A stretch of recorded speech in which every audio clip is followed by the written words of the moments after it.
Welcome everyone. If this is your first time, I'm Flo Menez, and I'm the founder of the brand Dreamers Believe in Dreamers. And our mission is to place faith back into your heart. Because as entrepreneurs, you will hit a plateau. It's inevitable. But in order to grow, you have to operate from a place of faith again and take those calculated risks.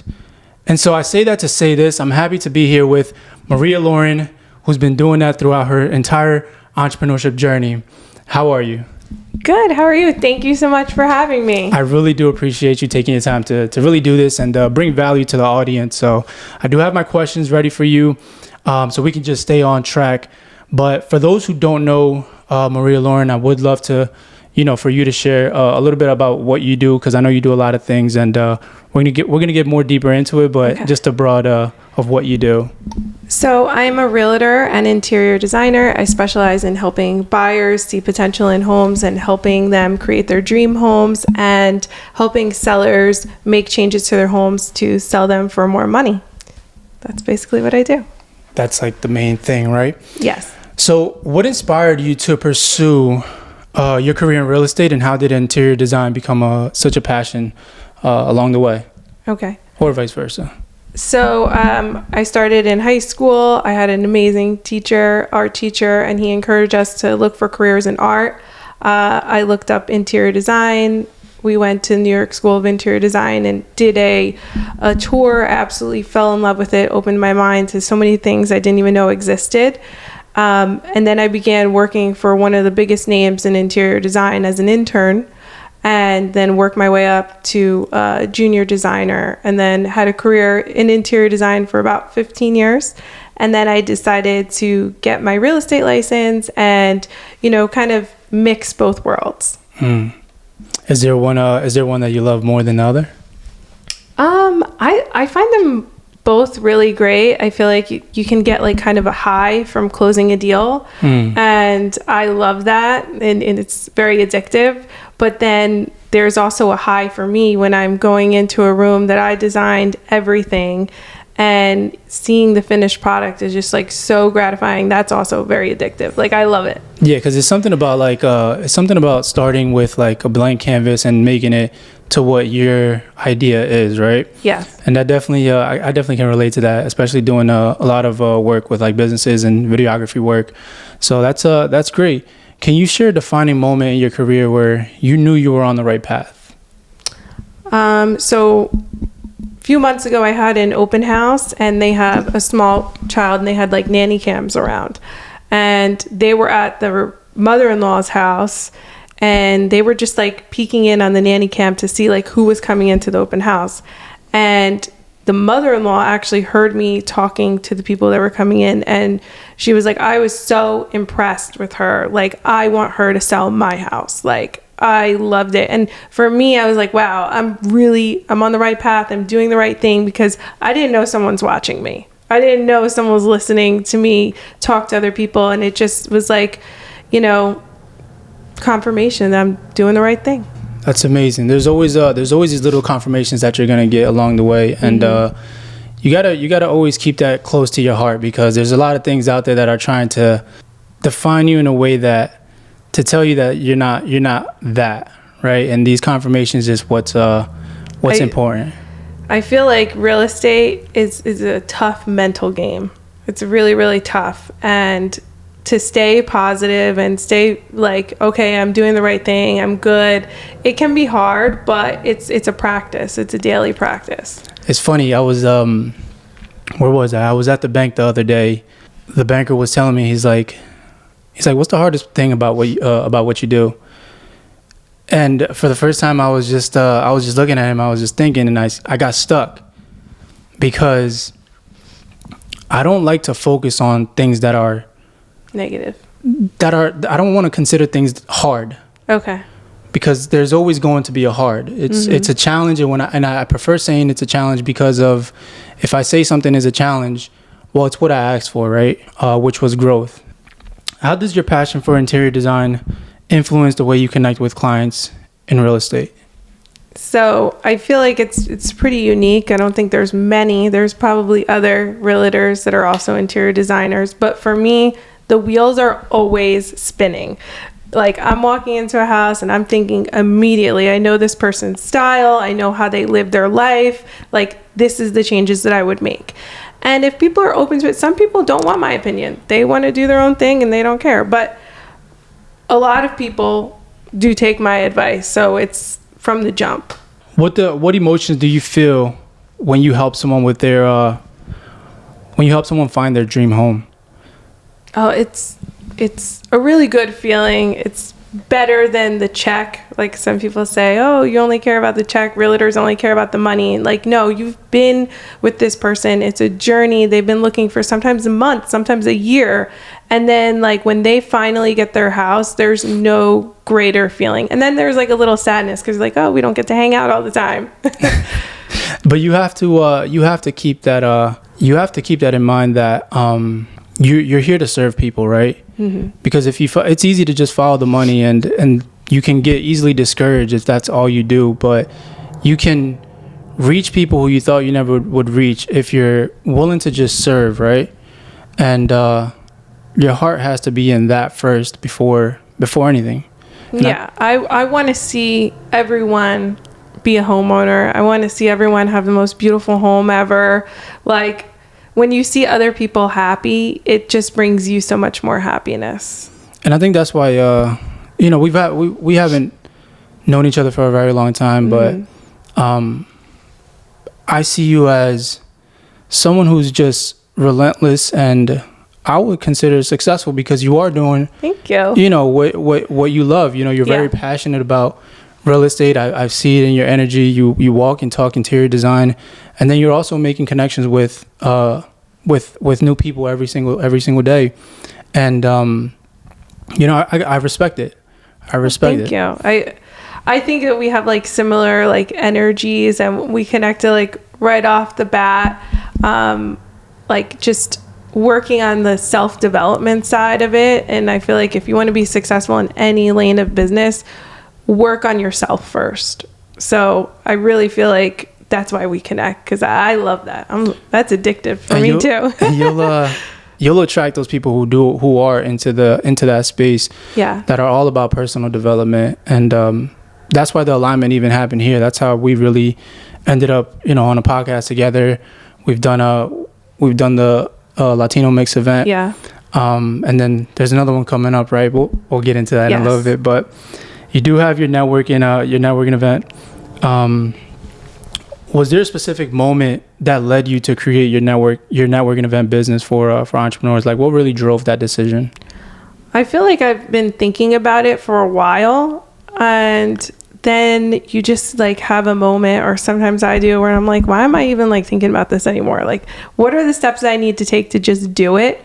Because I like to go to networking events. I like to meet different people and be around, other successful people. And I was like, wow, how great would this be if we had this for like Latino people, so that they have a source of inspiration and someplace that they can get business. It's very humbling when you're in a room of like, entrepreneurs, right? Yeah. Because it's always, I like to surround myself with people that are just doing great. It really brings you back to a place of like, don't think what you've done is amazing, even though you can give yourself the pat on the back, but there's still more out there that people inspire me to become, to do.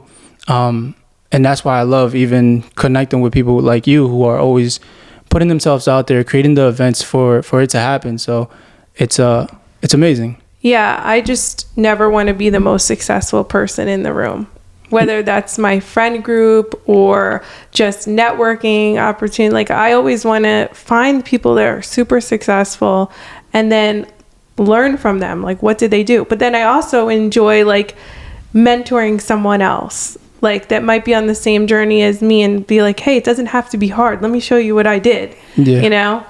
I love that too. I think it's just a good feeling. How do you balance real estate, interior designing, and then the networking business?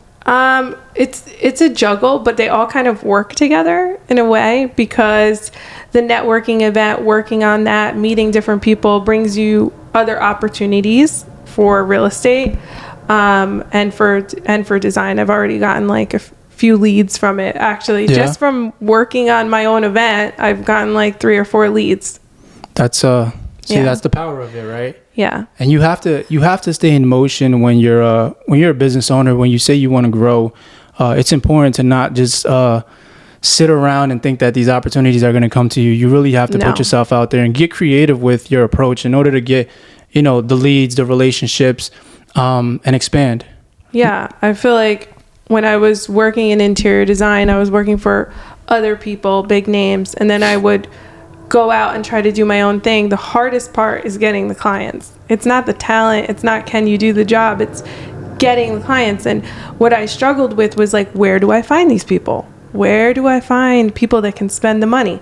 And hindsight 2020, you have to network up. You have to find the groups. Mm-hmm. So this is like a thing that's been a long time coming, but it's something that I'm super proud of, and I hope other people can like benefit as much as I am from it. Of course, because it's never about what you know, it's about who you know, right? Exactly. Mm-hmm. Major, big facts. What challenges have you faced building your businesses or the networking event business? I think I like to do a lot of things myself, and sometimes I don't trust other people's abilities because I'm like, oh, if I can do it myself, and that's like the wrong way to think. You have to be able to delegate, and you also have to be able to trust that other people are going to come through when they're going to come through. So I feel like the hardest thing is like being able to give up the reins a little bit when I need to, and also, you're at the mercy of other people sometimes, and it is what it is. There's nothing I can do about it. That's like the first step in like really expanding and growing is delegating the work out. I still have trouble with like that part. And it's, like I said, it's operating off of faith that, you're aligning with the right people and taking those calculated risks.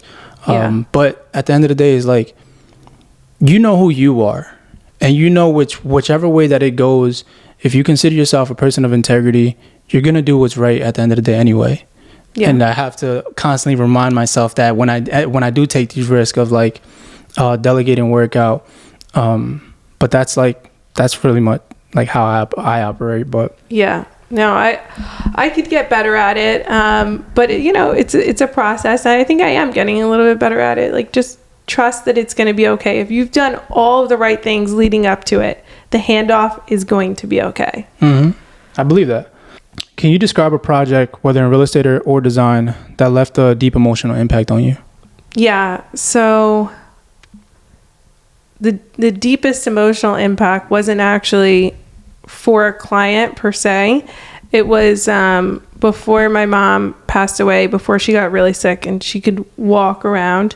I invited her to come tour a house that I just did everything on. And it was like a multi-million-dollar project. And I showed her everything. Like, I picked this art, I picked this fabric, and she was so proud of me. And it was also like, oh my God, like she'd never seen anything like that. And it was a really, really good experience because everybody wants their parents to be proud of them. But like to see her eyes like light up when she walked through that, I was like, there's nothing better than that. And that's really why we do it for moments like that as well, right? Those are that's why I'm big on like documenting everything. Yeah, I'm always like, let's bring be better at that. That's why I said, I need you. Follow me around with the camera. I'm willing to do it.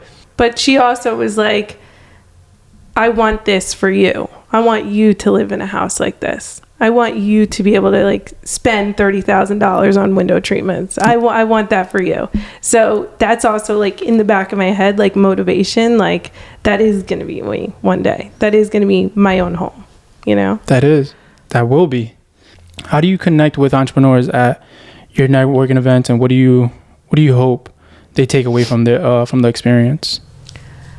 At the networking events, I'm definitely making sure, and someone gave me a compliment on this actually, that I'm going up to every single person and saying thank you for coming, and meeting them and hearing about their business and really connecting with them one-on-one, even though there's a lot of people there.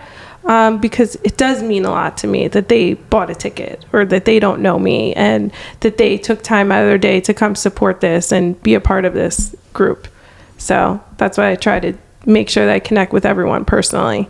Appreciation can take you a long way. It definitely can. And I'm big on just gratitude. I wake up, I say my prayers, before we eat, we just thanking, because I come from nothing, and to build myself up to where I'm at now has been a huge blessing.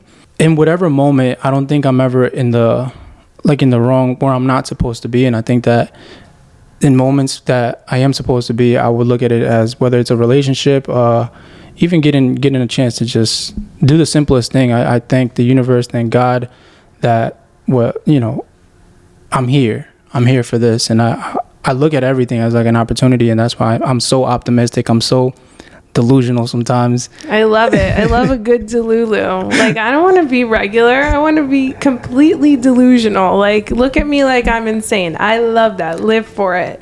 But also, I am a big believer in being grateful and being thankful, because if you're not, I feel personally that you're not going to get more. There's no way you can get more if you're not thankful for what you currently have. So if that's a few people that show up to an event and it's not I'm going to thank every single person that did come, because I'm happy that you're there. How am I going to get more if I'm not happy for the people that show up? You will never have more if you don't know how to appreciate what you do have. Right. And growing up with the little bit that I did grow up with, I've learned to make the most out of it. And I think that whatever extra that I get it's the biggest blessing. Even, like I said, even something like this, this is the beginning of something, right? Yeah. And it's right now, it's small compared to where we're going. And one day we'll be able to look back at this and be like, oh, look at us. Look at us, right? I'm claiming that 1 million views on YouTube. There we go. What role does vulnerability play in your journey as a businesswoman, and how has it shaped your relationship with clients and partners? I feel like you have to be super vulnerable to like put yourself out there, like, on your social media, or to invite people that you don't know, or to like put a phone call, like when I didn't know you and Walter, and be like, hey, do you want to come speak at my event? Like, that's vulnerability, because you're putting yourself out there. You don't know what someone's going to say. Sometimes it can be no, but I'm like, YOLO. I'd rather try than say that I didn't attempt. Risk it for the biscuit. Yeah. All the time. Like, I mean, the worst thing that somebody could say is no. Look, I've started my journey in entrepreneurship with I was like, my first business was like selling hoodies and stuff, but that was years ago. But when I got really into like building sales organizations and teaching how to sell, I would teach about how to not be afraid of getting a no. Yeah. And you realize that people grow up with that fear of like, I'm not going to do this because who knows? Yeah, like they don't even try. And that's what really stops them. But the worst thing something can happen is somebody says no, and then, okay. Yeah, I feel like the most delulu toxic, well, no, it's not toxic, it's good actually, is that I'm always like, what's the worst that can happen? If I'm not going to die from this, I'm going to do it. I'm just going to try it. I think just like that, that's why you're gonna get super, super far, because you're willing to take those risks. How do you handle setbacks or difficult moments in your career? That's a tough one. So the real answer is I get upset like everybody else. Like, I usually give it a day that I'm going to let it really affect me. Like, I'll give myself a day to cry it out. Usually that's what I have to do, is cry it out, feel like crap, and then every day is a new day for me. I wake up in an amazing mood. People think that I'm nuts, but it's because it's a new day. It's brand new. And then from that day, I'm like, okay, on to the next. So I give myself the day, but try not to stay there too long. And it's okay to go through things like that, because you will, but it's also reminding yourself who you are and getting back up, picking yourself back up and doing it all over again. Because nobody can take away your accomplishments that you've done up until this point. At the end of the day, you're undefeated. You haven't lost. Well, people are like, oh, you can't get that upset about it. You can't get that emotional about it. You can't let it affect you. Well, it means a lot to me. So that's why I get upset and emotional about it. I feel like if it didn't mean that much, I wouldn't. So, you know, you have to acknowledge that it's okay to be upset and just ride that emotion, but then, you know, don't let it go on forever. Yeah, you can't let it go on forever. I used to be the type that, like, I used to bottle things up a lot and not let my emotions show. And it's unhealthy.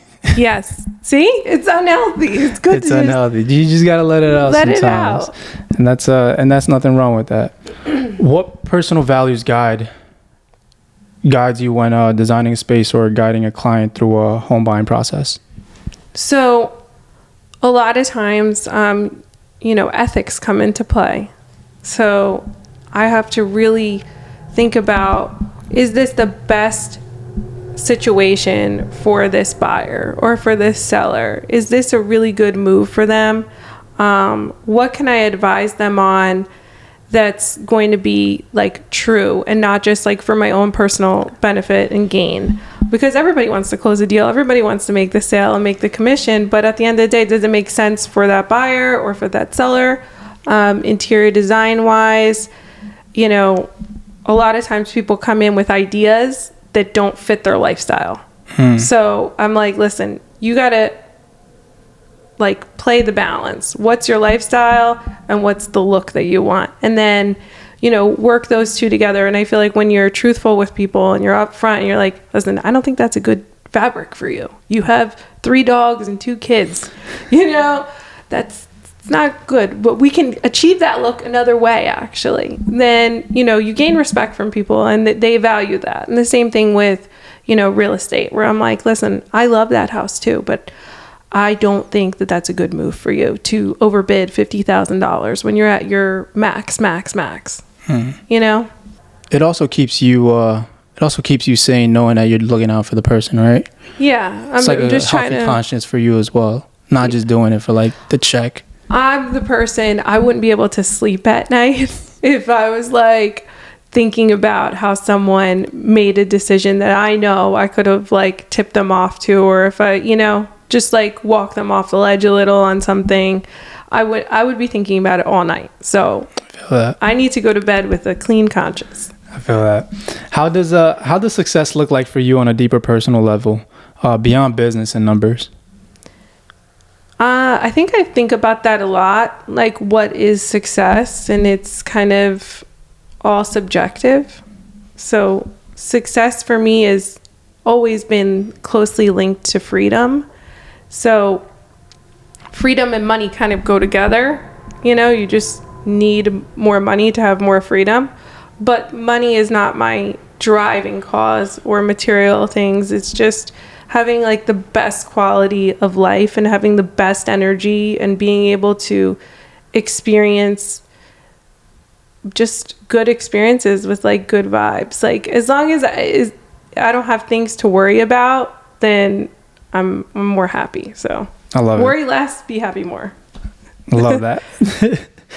What does how has your personal style and interior design evolved, and what does it reflect about your growth over the years? Yeah, it's definitely evolved over time. It's always changing. When I started, I didn't know anything about interior design. And then when I went to work for like prominent designers, a lot of them were a traditional style, and I learned a lot about that. So I feel like that always has like a place in my heart, and you know, it's more of a timeless design. But yeah, it evolves over time, and I love changing things up. It's more like timeless with like a little pops of like modern, because I do like modern stuff too. You still like modern stuff? Yeah, I do. How do you create spaces that resonates with them?